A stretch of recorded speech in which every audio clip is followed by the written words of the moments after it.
Hey everybody, DCE Nikki here, and it is after Thanksgiving, so you know what that means. Christmas! It is Christmas time, and we are so excited at Lord of Glory because we are doing something really cool this Christmas season. In the spirit of our theme, Simply Christmas, we are going to have a church-wide initiative to have Advent wreaths in our home. Now let me tell you why. You know how you pass that candy bowl every day and think either, oh, I really want some candy, or, ooh, I should really work out today. Well, we have things in our home that remind us of things. And that's like our chalkboard. We have a chalkboard in our home that sparks spiritual conversation. And that's awesome. And we want to do the same thing with Christmas with an Advent wreath. This is a healthy, awesome thing that we can have in our homes that will remind us of Jesus our Savior, the reason for this season, and spark spiritual conversation amongst ourselves.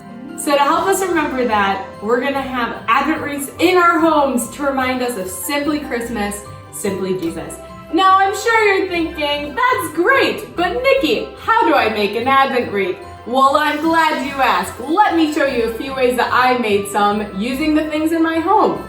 Number one, the traditional Advent wreath. Just find a wreath that you have around or go buy one at a store and put 4 candles in the middle and bada bing bada boom, you got an Advent wreath. Or if you want to get crafty, grab some paper and trace out your hands on that and cut it out, put them together, and you can make a really cool personal Advent wreath. And if you have that one person who doesn't do so well with fire, you can actually put in your own paper flames to make a very safe Advent wreath for your kids and family. Or if you want to go the miniature route, don't have any paper in your home, but you have pipe cleaners, you can make a cute little Advent wreath like this. Everyone can make their own even. Or if you have Play-Doh, you can make a Play-Doh Advent wreath by just putting Play-Doh down, putting some beads in it for decoration, and getting some birthday candles because it is Jesus' birthday after all. Or if you want to go with the more modern, aesthetically pleasing Advent wreath that moms will love, you can find your nice decorative bowl and fill it with nice goodies that you find outside in your yard.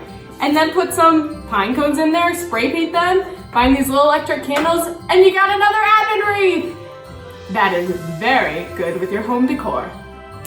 And for those of you who are minimalists and don't like those darn knickknacks sitting in your home, you can just find a piece of wood, drill 4 holes in it, put 4 candles, and you got an Advent wreath. It's really that simple, and then you can toss it in the Christmas fire when you're done. So really, anyone can make an Advent wreath, even you. So now that you have some ideas of how to make an Advent wreath, you can look on our Pinterest board and you can learn how to make all of these and some other ideas on how to make other fun Advent wreaths at home. So this is really awesome, guys. Even though we are scattered around this Christmas, this is something that unites our Lord of Glory family. When you do your Advent wreath, know that we are doing it with you as a church family. So we're going to be sending out a calendar of short devotions that you can do with your Advent wreath, and you can do that alone or with your household, that will remind us of Simply Christmas, Simply Jesus, and unite us as a Lord of Glory family. So please post pictures of your Advent wreath on our Facebook page and also videos of you lighting your candles. We want to see it because we're so excited about this, that we can be united in the fact that we have a Savior who was born and nothing can take that away from us celebrating that this Christmas. So happy Christmas, and I can't wait to see your Advent wreaths. Bye everybody!